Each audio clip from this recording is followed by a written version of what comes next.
Bueno, cuando uno tiene que conocer el patrón de flujo dominante para una situación y lo va a realizar a través de una herramienta como puede ser un túnel de viento o de agua o en un canal hidráulico, hay que reproducir esas condiciones reales de flujo en la herramienta, que es lo que yo les estaba diciendo recién. Eso es muy importante porque lo que yo tengo que lograr es que el patrón de flujo alrededor del objeto dentro del túnel sea igual que en la vida real. Bueno, este es el caso de un caso particular para estudiar bueno, sería la dispersión del humo, ¿no? Entonces, fíjense que es la misma casa, pero según cómo se produce el flujo alrededor del objeto, bueno, el patrón de flujo es distinto y el efecto que yo quiero analizar, que en este caso sería eh, cómo se va dispersando el humo que tiene la chimenea de la casa, es diferente. Entonces yo me tengo que asegurar que el tamaño de los vórtices referidos al tamaño de la estructura que estoy analizando sean iguales en la vida real que en la maqueta. Para hacer eso se tiene que cumplir lo que se llama semejanza. Al objeto real se le llama prototipo y después el modelo es la maqueta. Entonces tenemos que lograr la semejanza de una serie de números adimensionales entre los flujos que se desarrollan alrededor del prototipo y del modelo. Cuando hablamos de semejanza, vamos a comparar los objetos, ¿no? El prototipo con el modelo. Y tiene que haber semejanza geométrica, cinemática y dinámica. Es decir, que se tiene que verificar una cierta escala de longitud, otra de velocidad y otra de fuerzas. Generalmente nosotros le llamamos alfa a la escala de longitudes, beta a la de velocidades y gamma a la de fuerzas. Bueno, estas escalas ven que es el prototipo, la magnitud del prototipo va arriba y abajo van las del modelo. Para lograr que haya relación entre la escala de velocidades y la escala de fuerzas entre el prototipo y el modelo, se requiere la conservación de ciertos números que se llaman números adimensionales, que son relaciones entre las distintas fuerzas que van a estar actuando en nuestro problema. Por ejemplo, estos son algunos, hay más, pero estos son los que más usamos. El número de Reynolds relaciona las fuerzas de inercia con las fuerzas de viscosidad. El Strouhal, o las vibraciones, la frecuencia de vibración sería con las fuerzas de inercia. El número de Freud, las fuerzas de inercia sobre las fuerzas de gravedad. Y el número de Jensen, la longitud del objeto sobre la rugosidad del terreno. Entonces, los números de Reynolds, de Strouhal, de Freud, de Jensen, tienen que ser semejantes o estar en el mismo orden de magnitud entre el prototipo y el modelo, lo cual en algunos casos es muy difícil de lograr.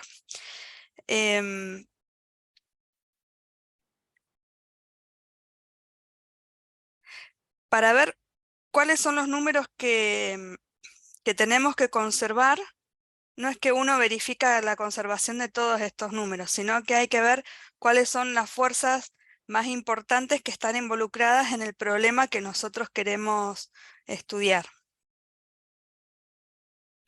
Por ejemplo, si uno va a estudiar desprendimiento de vórtices de una estructura, es importante el número de Strouhal, que está relacionado con las vibraciones y con la fuerza de inercia. En todo lo que es edificios es importante el número de Jensen porque tiene en cuenta, cuando dice longitud no se refiere a largo, sino que es una dimensión característica. Puede ser una altura o puede ser un diámetro. Bueno, relaciona la altura del edificio, por ejemplo, con la rugosidad del terreno. Y bueno, el número de Reynolds está en casi todas los problemas que vamos a analizar porque relaciona la tendencia a desplazarse del aire con la tendencia, o sea, lo que produce el avance del aire dividido lo que produce el retraso de ese movimiento. Entonces el número de Reynolds está en todas. Lo que tiene el número de Reynolds es que para estructuras muy grandes es muy difícil su conservación porque las dimensiones del modelo que nosotros queremos preparar van a estar limitadas por el tamaño de nuestro túnel de viento. No podemos ensayar escala 1 a 1 en el túnel de viento físico. Entonces, bueno, ahí como es casi imposible conservar el Reynolds en algunos casos, hay estudios que relacionan la variación del número de Reynolds con otros números adimensionales, entonces se busca la conservación de los otros números adimensionales. Además de cumplir con estas semejanzas entre el modelo y el prototipo, está la semejanza del viento. Tenemos que lograr dentro del túnel de viento el mismo perfil de velocidades que afuera y el mismo perfil de intensidad de turbulencia. Bueno, que esto ustedes ya lo aprendieron a hacer en el túnel de viento. Estos gráficos son de un trabajo que hice yo para estudiaba un aerogenerador y, bueno, ubicado en Nauquinco. Entonces, para la región de Auquinco, esta verdecita era la ley de potencia calculada con mediciones in situ que a partir de una estación de meteorológica que teníamos allá. em, y después, bueno, estos son los que se lograron en el túnel de viento a distintas velocidades. Si uno va a ensayar a distintas velocidades, hay que hacer un perfil para cada una de las velocidades y para cada una de las intensidades, un perfil de intensidad de turbulencia para cada velocidad de ensayo también. Todos tienen que ser semejantes. Lo que se busca es que tenga la misma variación, no van a tener los mismos valores, porque acá estamos en la atmósfera y acá estamos adentro de una herramienta, pero sí tienen que tener la misma forma. Y para lograr la misma forma, con lo que se va trabajando es con la rugosidad y con la entrada del flujo dentro del túnel de viento. Bueno, se busca lograr este determinado tipo de perfil y eso en algunos casos lleva mucho tiempo, mucho trabajo para poder lograr la semejanza. Bueno, y el perfil de intensidad de turbulencia, lo mismo. Hay que ver que sea más o menos, que esté en el orden de lo que se encuentra en la atmósfera para distintos tipos de terreno. El análisis dimensional se basa en un teorema fundamental que se llama teorema Pi de Buckingham, que como la mayoría de los teoremas tiene el nombre de una persona, pero que en realidad fue descubierto antes por otra persona. Bueno, este teorema dice, bueno, este ya lo vieron, los mecánicos lo vieron en mecánica de los fluidos y los civiles lo vieron en hidráulica, y los eléctricos lo van a ver ahora. Dice que dada una relación física expresable mediante una ecuación en la que están involucradas n magnitudes físicas o variables, y si dichas variables se expresan en términos de k cantidades pertenecientes a las magnitudes fundamentales, la ecuación original puede escribirse equivalentemente como una ecuación con una serie de n menos k números adimensionales construidos con las variables originales. Vamos a ir desglosándolo. Nosotros lo que vamos a querer estudiar es la variación de una magnitud física. Por ahí para hacerlo en forma física o matemática nos requiere desarrollar un sistema de muchas ecuaciones que en algunos casos son complejas. Entonces este teorema lo que permite hacer es simplificar todo ese trabajo matemático y reduce la cantidad de ecuaciones que yo voy a tener que usar. Entonces dice, n magnitudes físicas o variables. Dice, dada una relación física quiere decir el problema que yo estoy estudiando. N magnitudes físicas, bueno, supónganse que está la velocidad del viento, la viscosidad y, no sé, la fuerza de inercia. Y dice, esas serían las variables que están involucradas en el problema físico. Y dice, si dichas variables se expresan en términos de K cantidades pertenecientes a las magnitudes fundamentales. Las magnitudes fundamentales son la masa, la longitud y el tiempo. Entonces, a esas variables que yo nombré recién, las tenemos que expresar en función de las magnitudes fundamentales. Y dice que entonces, si yo puedo hacer eso, la ecuación original, que sería la que es difícil y que lleva mucho tiempo de resolver, puede escribirse como una ecuación con una serie de n menos k números adimensionales. Ahora les voy a mostrar un ejemplo. Bueno, estas serían las magnitudes fundamentales y estas son las magnitudes derivadas, que estos los deben haber visto en física. Con las dimensiones, es masa, longitud, tiempo, y las unidades en el sistema internacional.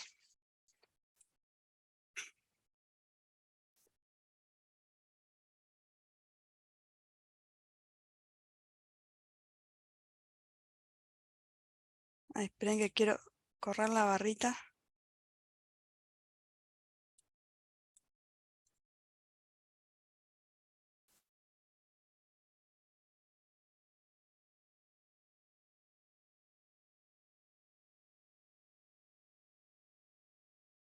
Por ejemplo, tienen una esfera sólida que es afectada por una corriente fluida y yo quiero determinar o quiero estudiar cuál es la fuerza de arrastre sobre ese cuerpo. Entonces, lo primero que tengo que hacer es determinar los parámetros adimensionales formados con las variables involucradas en el flujo de un fluido sobre un cuerpo sólido de forma esférica. Esa sería la aplicación del teorema de Pi de Buckingham para este caso. Entonces, ¿cuáles son las variables significativas? ¿Qué son las magnitudes de los parámetros físicos que van a estar involucrados en el problema? La fuerza F, el diámetro, la densidad del aire, la viscosidad y la velocidad del fluido. Entonces tengo 5 variables significativas, o sea, son las 5 cosas que están involucradas en el problema. Y ahora lo que hago es las expreso a cada una de ellas en función de las magnitudes fundamentales, masa, longitud de tiempo. Entonces, fuerza, que es masa por longitud dividido tiempo al cuadrado, kilo por metro sobre segundo cuadrado, un newton. Diámetro es unidad de longitud. Densidad, masa sobre longitud al cubo, o sea, kilo sobre metro cúbico.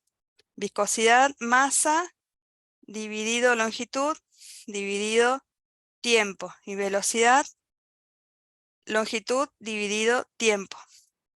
Entonces, lo que hago ahora, yo me fijo acá, ¿cuántas son las dimensiones fundamentales que uso? Bueno, son 3. Longitud, masa y tiempo. Entonces, el número de parámetros adimensionales independientes, según el teorema Pi, va a ser n, que era la cantidad de cosas que yo estaba estudiando, que eran 5, estas que están acá. Bueno, las mismas estas son, dividido la cantidad de variables fundamentales que se utilizan. En este caso están las 3, a veces hay 2, o bueno, puede llegar a haber una. Entonces me dice que voy a tener 2 parámetros adimensionales independientes. Bueno, y acá se hace todo un trabajo que por ahí parece medio difícil porque tiene muchos símbolos, pero no lo es. Lo que tengo que hacer es, tengo que expresar a la variable en estudio, que en este caso es la fuerza, como una función exponencial de las 4 restantes. O sea, yo tengo que expresar la fuerza en función del diámetro, la densidad, la viscosidad y la velocidad, como una función exponencial de todas estas cosas. Eso es lo que dice el teorema, bueno, que está demostrado, no lo vamos a ver acá, pero bueno, se demuestra que se puede expresar de esta manera. Esta sería la función, o sea, sería la fuerza expresada como una función exponencial de las 4 otras magnitudes. Y yo no conozco los exponentes, entonces les pongo A, B, C, D. y esta es una constante. Entonces, lo que hago ahora es expresarlo dimensionalmente, o sea, con las unidades. Pongo las unidades de cada cosa. Luego tengo que agrupar los exponentes de la misma base, o sea, junto los metros con metros, junto las longitudes y junto los tiempos. Bueno, acá me quedó la fuerza expresada de esta manera, que es kilo por metro sobre segundo cuadrado. La fuerza expresada en Newton, ¿no? Entonces tengo masa, longitud y tiempo dividido tiempo al cuadrado. Y acá todas las otras también las junto y ahora igualo los exponentes. M tiene exponente 1, entonces A más B tiene que ser igual a 1. L, la longitud, tiene exponente 1, entonces este que me quedó acá, cuando lo junté a todos, también me tiene que dar 1.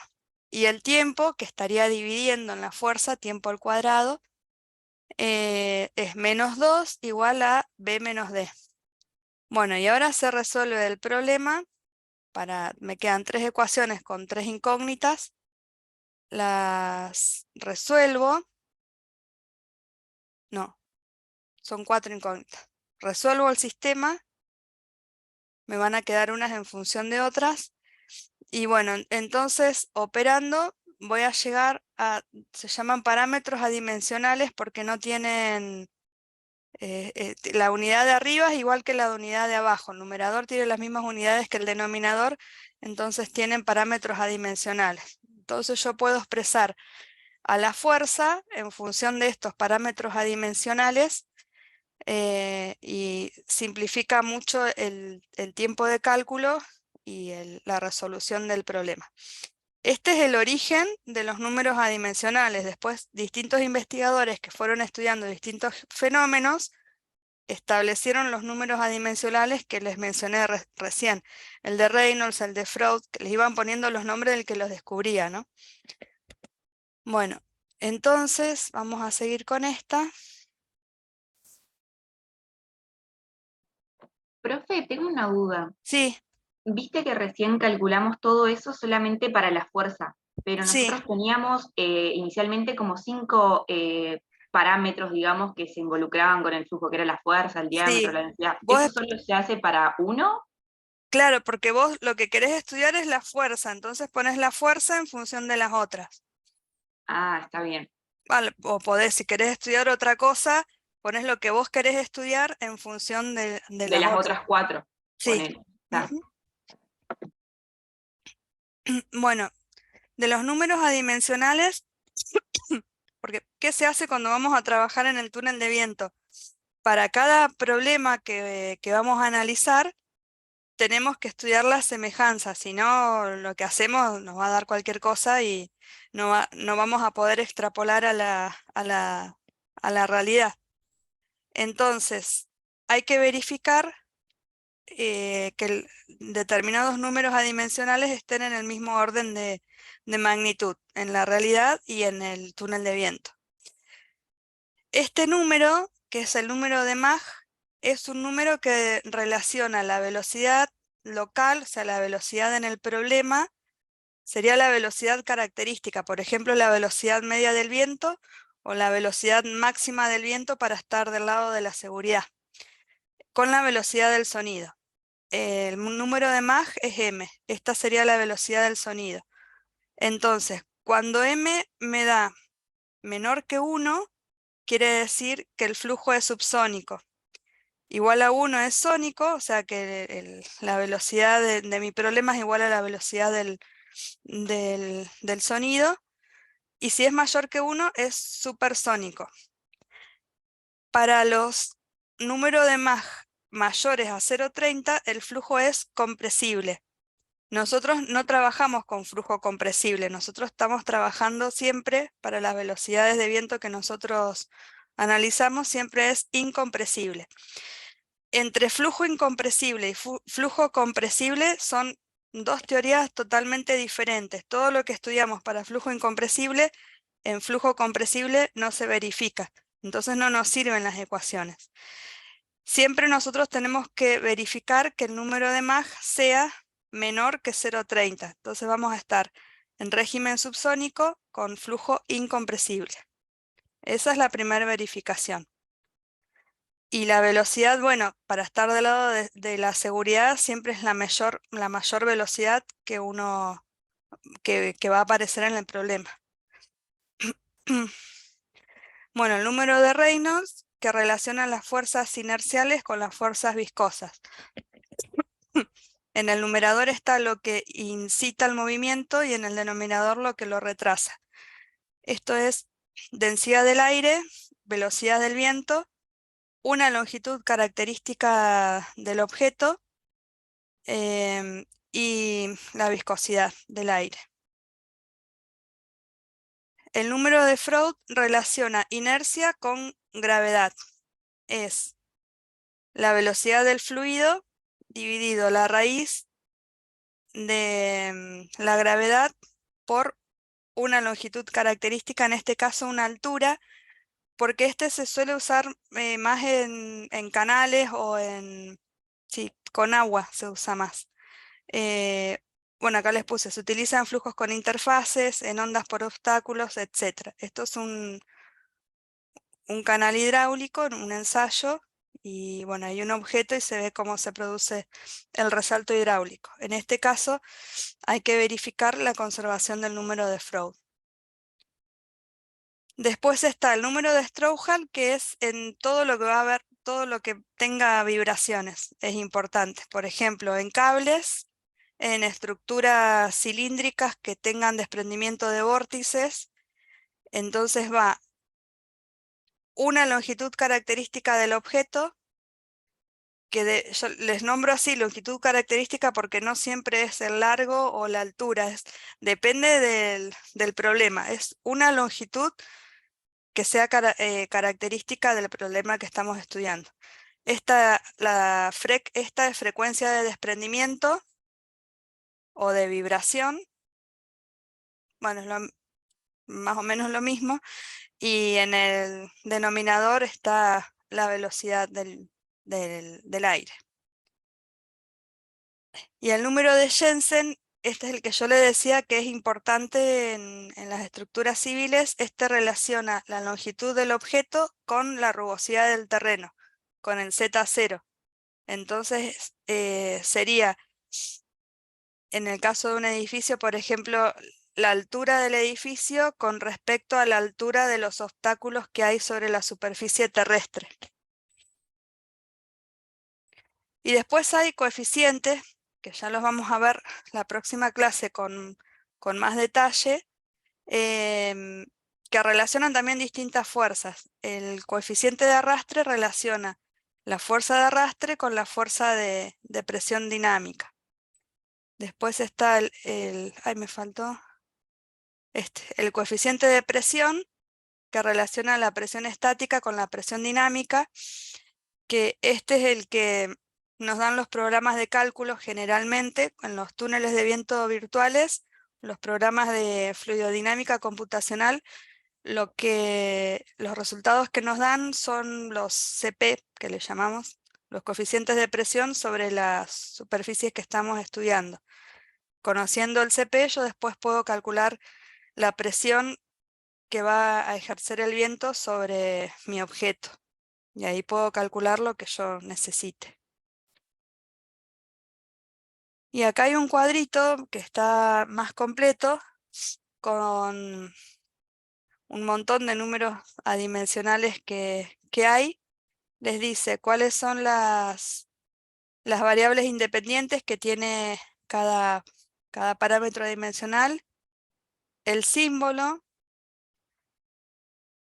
que en general en algunos casos se les pone la segunda letra, por ejemplo el Reynolds, el Re, el MAG, la MA, depende. Y después, cuándo tienen relevancia y cuándo tienen que ser tenidos en cuenta. Ven que el número de Freud, que yo les decía que se usa generalmente en canales, tiene relevancia precisamente cuando es un flujo con una superficie libre. Número de Strouhal, cuando tenemos oscilaciones, y el número de Reynolds, cuando tenemos que tener en cuenta el régimen de escurrimiento del fluido. Y estas, bueno, son variables dependientes de los anteriores, el coeficiente de resistencia, de sustentación y de presión, que estos los vamos a ver cuando veamos perfiles aerodinámicos, y bueno, hay otros más. Y también, bueno, acá les dice cuándo tienen relevancia.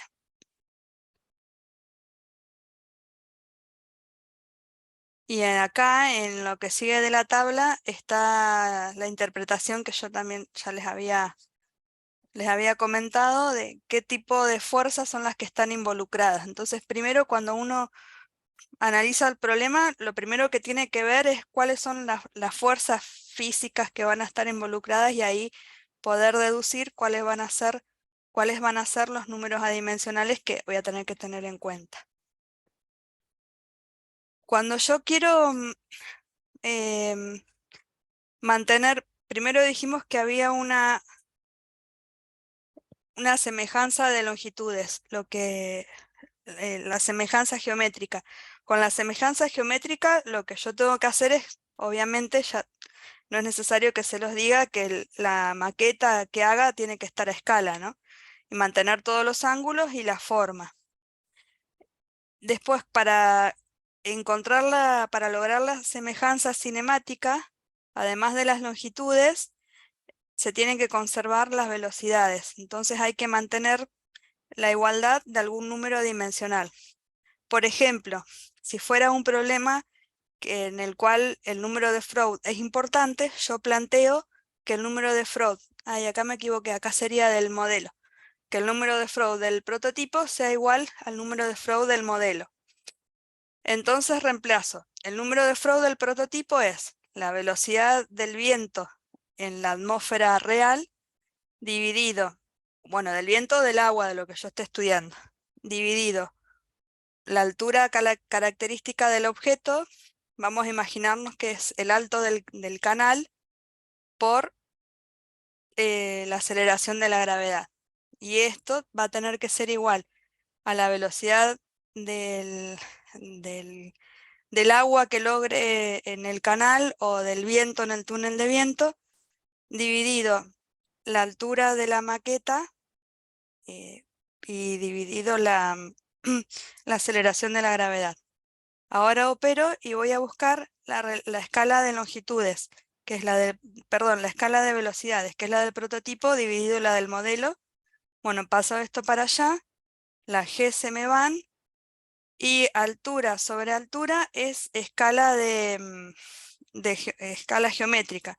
Entonces acá, para este caso, cuando yo planteo la conservación del número de Freud, me queda que la escala de velocidades es igual a la raíz cuadrada de la escala geométrica.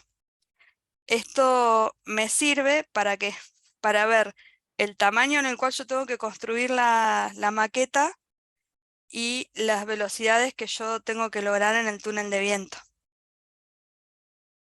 O sea, tienen que ser tal que se cumpla con esta relación.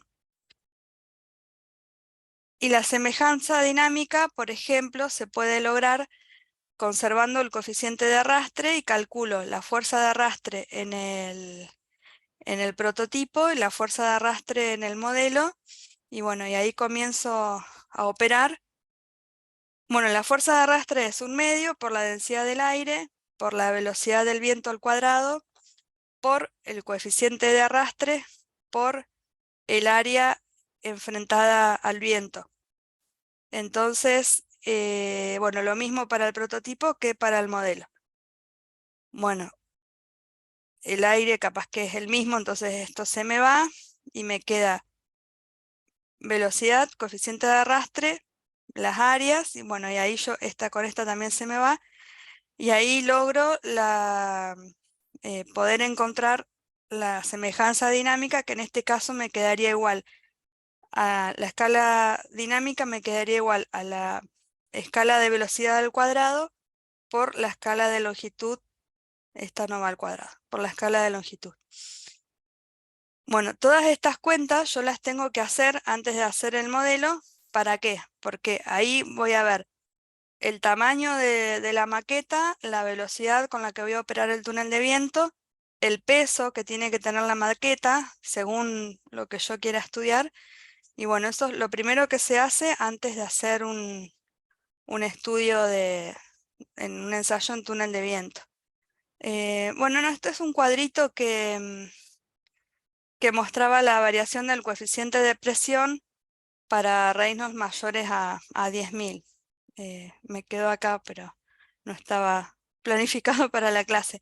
Hay muchos cuadros que les contaba yo que relacionan los distintos parámetros adimensionales, generalmente en función del número de reinos. Entonces, por ahí es difícil, uno dice, bueno, es difícil de conservar tal número, pero para Reynolds a partir de determinado valor se encuentra